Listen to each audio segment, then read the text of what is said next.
మనకి గుంటూరు జిల్లాకి సంబంధించి మనకి పత్తిపాడు కాన్స్టిట్యున్సీకి సంబంధించిన సింగయ్య అని ఒక వ్యక్తి, అతను ప్లంబర్.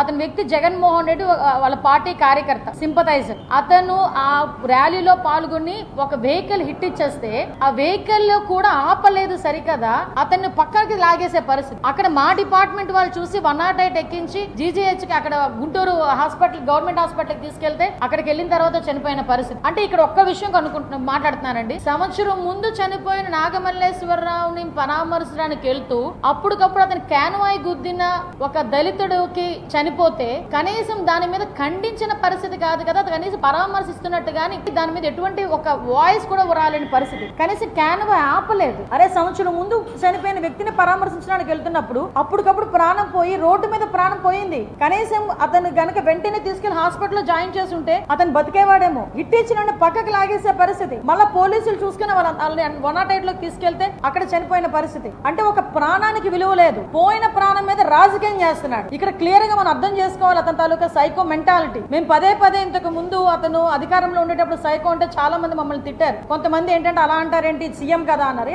అతను చేసిన పనులు అలా ఉన్నాయి కాబట్టి ఈ రోజు ఎక్కడైనా, అంటే ఈ పదం నేను చెప్పాలి, ఒక బెట్టింగ్ లోని ప్రాణం పోయిన వ్యక్తికి సంబంధించిన ఒక విగ్రహ ఆవిష్కరణకి ఒక ఎక్స్ సీఎం వెళ్ళటం నాకు తెలిసి ప్రపంచంలో ఫస్ట్ టైం అయి ఉంటుంది. ఇలాంటి సంఘటన ప్రపంచంలోనే ఫస్ట్ టైం అయి ఉంటుంది నాకు తెలిసి. అంటే ఒకసారి మనం ఎటువైపు వెళ్ళిపోతున్నాం అనేది ఒకసారి క్లియర్ గా చూసుకోవాలి. కనీసం ఆ దళితుడు చనిపోయిన తర్వాత ఎందుకు చనిపోయాడు, ఎలా చనిపోయాడు కనీసం పరామర్శించిన పరిస్థితి కాదు కదా, క్యాన్వాయ్ కూడా ఆపుకొని వెళ్ళిపోయాడు. నేను ఒక సంఘటన గుర్తు చేస్తానండి. కందుకూరులో ఇలాంటి సంఘటనే మేము ప్రతిపక్షంలో ఉన్నప్పుడు జరిగితే ఇమీడియట్ గా మీటింగ్ ఆపేసి ఆ కుటుంబాలందరినీ పరామర్శించుకొని వాళ్ళకి ఎక్స్గ్రేషియా ఇచ్చి, ఆ పార్టీ తరపున ఎక్స్గ్రేషియా ఇచ్చి మళ్ళా మీటింగ్ అక్కడ పెట్టకుండా నెక్స్ట్ కావలికి మీటింగ్ వెళ్ళిన పరిస్థితి కూడా మనకు తెలుసు. అంటే ఒక రెస్పాన్సిబిలిటీ ఉన్న నాయకుడు, రాజకీయ నాయకుడు చేయాల్సిన పని అది. కానీ ఇర్రెస్పాన్సిబుల్ రాజకీయ నాయకుడు శవాల మీదే రాజకీయం చేయాలనుకునేవాడు ఇలాంటి పరిస్థితుల్లో జగన్మోహన్ రెడ్డి పనిచేస్తున్నాడు అంటేనే ఒకసారి మనందరం కూడా ఆలోచన చేసుకోవాలి. తర్వాత జయవర్ధన్ రెడ్డి అని ఇంకొక అబ్బాయి చనిపోయాడు. సత్తెనపల్లి కాన్స్టిట్యున్సీకి సంబంధించిన జయవర్ధన్ రెడ్డి అని 37 సంవత్సరాల